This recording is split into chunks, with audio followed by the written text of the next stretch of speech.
everyone, it's Jen. Thanks for joining me today. I am coming on with some projects for Scrap Diva Designs. These are projects I've made with some dies from the December release, so I will link all of the dies down below in the description box. My coupon code is there, which is Strawberry Cream. If you go on scrapdivadesigns.com and use the code Strawberry Cream, you'll save 10%. Also, my referral link is there. If you place an order through that link, I get a commission from the sale, so thank you guys so much to everybody who uses that. It doesn't cost anything extra. So yeah, let's go ahead. I am excited to show you what I made. I think they came out so cute. These dies are just amazing, and you guys have probably picked up some of these already. So here's a little inspiration, hopefully, on what to make with them. All right, so the first set is called the Bakery House Gift Box, and it comes with both of these sets of dies. So it's so easy to put together, and it makes the cutest little box. So this is the main die, and you would cut this out twice for the front and the back. And then this is the bottom of the box, this rectangle here. This is the side, so you would cut that out twice. Here's the roof, and then the rest are embellishment pieces. There's a door, a window with a little scallop curtain, that's so cute. Scallop trim for the roof. There's little gingerbread people, hearts, little swirls, and on this side is a heart, so you could put the swirls on either side of the heart. And then there's this beautiful embossed sign that says bakery, and it has stitch trim. I love the shape of it. I did use that. You don't have to if you don't want to make it into a bakery. You know, you can make it into any kind of box that you want, really. It doesn't have to be Christmassy either. But since it's Christmas time, I did make a Christmas themed one. So let me show you the box that I made. This is it, and I think it came out so cute. So the papers I used for this box are from this collection. This is a new one from Dress My Craft. It's called Christmas Stories, and this is a 6x6 paper pad. It's got really cute little scenes in it, so I thought it would be nice to use for the outside of my box. So I used that. Oh, the little roof popped off. So the roof you could do in different ways. I made mine so you can lift it off, and that's the lid of the box. See, that's inside. I've seen other design team members attach it and then just have one side of the roof loose, so then you can bend it back and then get into the box through that, which is also a very cute way to do it. But I just attached the roof trim to the sides of the roof and made it just like a removable top. So that's another way you could do it. So my box, I did make into a little bakery. Isn't that sign so cute? I used some blue shimmer paper. I love to use shimmer paper for embossed projects because you can really see the embossing detail so nicely. And then, so yeah, I did some fussy cutting for those papers. So I made the front just kind of like a little snowy scene. And in the window, this is from that paper pad, I fussy cut this piece to look like a window pane. And there's an owl there. The hearts came from the die set, so I cut out a few of those and just put them on the trim, on the scallop part of the window and as a doorknob. And then the heart, you can put the heart like right here with the swirlies on the other side, but I didn't really have enough room because I wanted to be able to see that bird. So I just put it on the top, and I think it looks cute there too. So that's the front of the box. For these little presents and for the snowflakes, I use these Jolie's stickers for those like snowflakes, the 3 of them on the house. And then for the presents, I use this sticker set. This is from Rosie's Studio. This is the Wish Come True collection. I've had this in my stash for quite a while. So yeah, I just used a couple of the presents, and I did add stickles to some of the white trim and the presents to make it look like it had snowed on them. And I like the paper has some snow detail.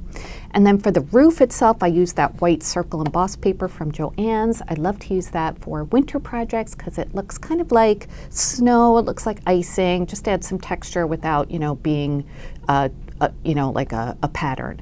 And then for the construction of the box, I used some red basil paper, and it came together really easily. So that's the side. I just fussy cut another piece of paper. It doesn't come with layering pieces for the box, but you could just cut it out again with your pattern paper and then just trim off like 1/8 of an inch off each side, and you'll have a layering piece. So that keeps the cost down of the box, and also, you know, you don't have to do layering pieces if you don't want to. If you use double-sided paper, you don't even need to. So this is the back of the box, which I really like. This is one of those papers from that collection, and it just fits perfectly here. And I used a sticker from here, from the Rosie Studio. sticker sheet to make the North Star, and I think that looks so cute. And that's the other side of the box, just more fussy cutting. So let me take some measurements for you. It's a nice size box. Let's see, top to bottom, it is about 5 1/4 inches.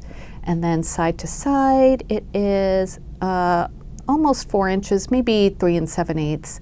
And then depth-wise, it is about 1 7/8 or so. So yeah, really cute, right? I love how this came out. I think it's just so cute and serene. And I mean, I made it Christmassy with the gifts, but it also looks just kind of wintry too. So, no, it's Christmassy, but cute, right? All right, so that's my first project. Let's move on to project number 2. Okay, for the next project, I used this die set. This is called the Double Snowflake Bow Set. So this comes with different pieces that you can mix and match whichever way you want. There are 2 like outer pieces for the bow that look like snowflakes. This one's a little bit smaller than this one. And then there are 4 different loops for the bows, and they all have stitching. You can use them separately, you can combine. I think I made 2 different bows. I used the big one and then the second to smallest, and then this one and then that one. So I'll show you how they look. These are centers to wrap around your bows. I usually use those. And if you don't want to use snowflakes, you know, if you want to use this at other times of the year or whatever, you don't have to use those. So it just gives you options. And then also I used, let's see, let me move that over. I used this stamps or dice, I keep saying stamp set. This die set again, this is the banner set number 1. So this comes with, I've shown this before, it comes with 2 different die sets for the banners. So it comes with the larger set, which is like, it's about the same lengthwise, but it's wider. So there's a larger one and the thinner one. So it comes with the banner itself and then layering pieces for the banner. So you can like stamp on these, add a sentiment, change the color a little bit, and it's stitched, which is really nice. It adds some detail and maybe pop it up a little bit to give it some dimension. So I used that in this project as well. And then I also used this die set, which is the double stitched arch set. And I used I think it was the second to largest size. I'll check that out. But it comes with, let's see, 1, 2, 3, 4, 5, 6, 7 different dies. And these make arches, which you can use the die cut, or it cuts out a frame with stitching on the outside of it. So if you wanted to, you know, pop something on the inside and make that your frame, you could do that. So it gives you lots of options. You can make a shaker if you want to put 2 of the different sizes together. It's up to you. So I just made mine. I just used the die cut of mine. So I'll show you that. All right, so this is what I made. And it's just like a little way to present some bows as a gift. So yeah, I used the second to largest die cut of the arch. And you can see it has that really nice stitching detail. Here's that banner. I think it's one of the longer ones. It's definitely the thinner. Let's see. Yeah, it must be, I think it's that largest one here. So I used that, and I picked it based on the size of my arch. I just wanted it to fill up the whole space.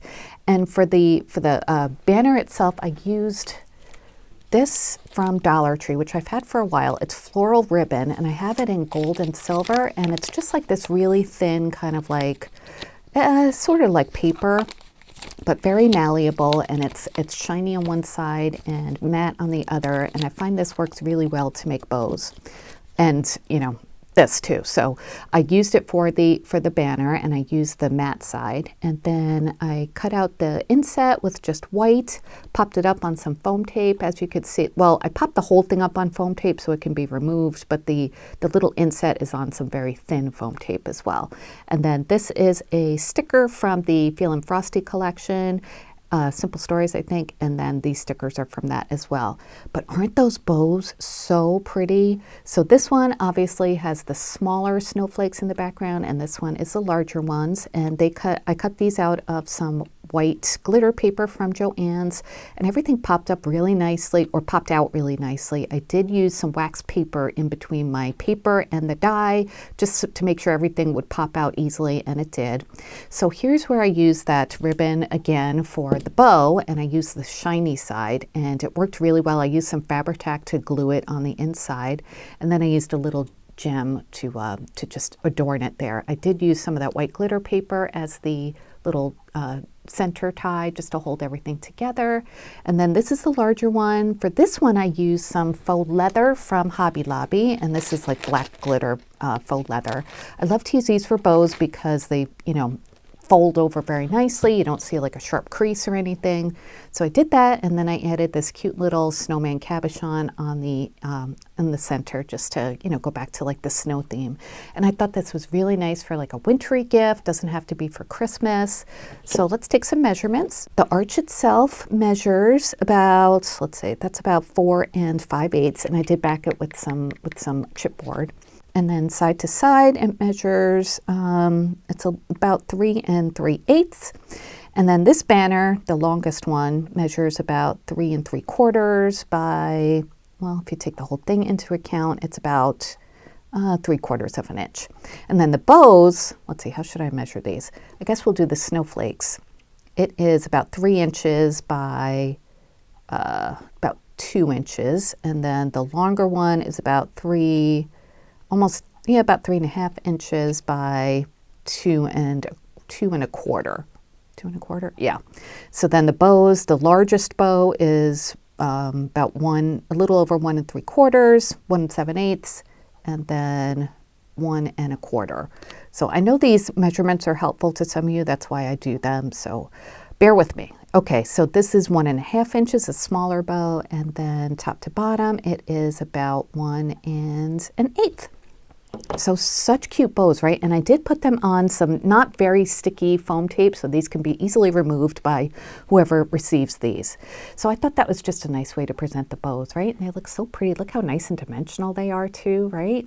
And of course, you don't have to use double loops. You could just do single, whatever you want to do. Combine them whichever way you like. But I love the stitching detail on them, and I just think they're so pretty and just nice and versatile.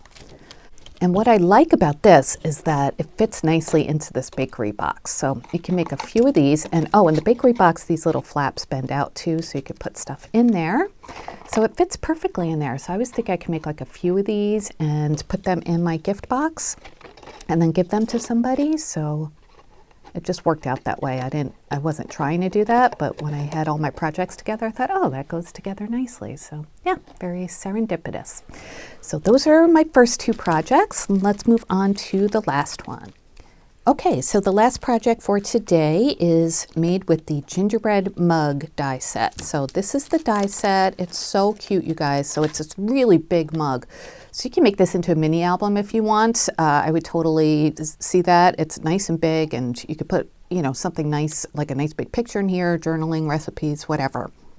But I made mine into a card, surprise. I always do that. Oops, dropped that piece. Okay, this is the like accessories die, so everything's together. It comes with different layering pieces for the eyes. You can make it into a boy or a girl. There's eyelashes if you want to make it into a girl. There's icing squiggles. There's a nose and a mouth. And then it comes with these as well. So this is another layering piece for your mug. And then this is a layering piece for the handle if you want to make it look like a candy cane. These are hands, there's icing, and then this is a layering piece for the legs. I used it in a couple of different ways. And then I also used this set again. This is from a previous release, but I did see it's available. This is the Gingerbread Wishes stamp set, and I used, I don't know, I'll have to see when I get over there. I forget which one I used. All right, so like I said, I made a card, and this is how she came out. Isn't that cute? Oh, I just love her sweet little face. For the little adornment here, I used, you guys probably picked this up too. This is from Walmart this year. In their mini ornament section. They're just cute little Christmas mugs, and it was $2.48, so I thought the gingerbread one would be a perfect little embellishment to this card. So I added that with some Velcro dots, so whoever gets this can take it off and, use it. So the mug, I used my basil almond cream paper, which you guys know I use all the time. And then I used white glitter paper from Joann's for all of the white glitter accents. And then this peppermint paper, and then this one here is from Doodlebug. I didn't use the candy cane layering piece from the die set because obviously I used this striped paper. I thought that kind of made it look like candy canes as it was. For the cheeks, to do the to make them look blushed, I used this Jane Davenport set, which I reference a lot, but I don't really show it. But it's the Birthday Suit palette, and I know it's discontinued, but you might be able to find it like on eBay or something. But that's what I used. I usually use one of these two colors when I do blush. I've never used any of the other colors, just the pinks. So so that's what I did for that. And for that layering piece I was telling you, that's for the feet or the bottom of the gingerbread person, I also use for a collar, because this is not a separate layering piece, this dress. So I cut it there, and then I added the collar on top just so you wouldn't see that cut line. And then for the eyes, I layered 3 times with the white glitter paper, with some aqua glitter paper, and then black glossy paper from Tonic Studios. And then I used some white gel pen or jelly roll pen to add some highlights to the eyes. I made the mouth or the nose and the mouth, and then I added some dots on the cheeks. And I think it's so, so cute. The icing parts, of course. I used this like aqua paper from Basil for the stitch layering piece, and then the card base, I used some pink paper from Basil. All right, let's take some measurements. From side to side, it's big. It's about 5.5 inches at the widest part. Top to bottom, it is about 4 7/8. So a nice big card. You could see what I mean about making it into a mini album. So I made mine in a card that opens from the top, and that's the inside. Okay, so I used Sweet Christmas Wishes. And for the ink I used, in case you are wondering, this is another one that I got on clearance from Hobby Lobby. It's a VersaMagic Dewdrop in pink grapefruit, and it's chalk ink. And it's stamped beautifully. Those photopolymer stamps just stamp so nicely, and there's a little sheen to it. I just added a white stitch layering piece on the inside of the card, and it's just really, really cute. I mean, this makes it really thick. Of course, you couldn't mail it like this. You'd need a bubble mailer or include it in a gift. The arms, I kind of just popped up a little bit to make it look like she was holding the little gingerbread cup. And yeah, I love this card. I think it came out so cute, and I love the face. How cute is that, right? All right, so those are my projects for today. I will list or link all of these dies that I used and stamps down below in the description box. If you have any questions, of course, please let me know. And yeah, I will be back soon with more. I still have plenty more dies to work with from this release, so I'm excited about that because I love them all. It's hard for me to decide what to work on next because they're just all so fun. But anyway, there'll be more coming. Thank you so much for watching. Please give this video a thumbs up if you enjoyed it, and please subscribe to my channel if you haven't yet. I would love to have you as a member of my little crafty family here. All right, you guys, thanks so much for watching, and don't forget my referral link is down below. Use that coupon code to save some money, and I'll be back soon with more crafty videos. Until then, I hope you have a great day. Take care. Bye.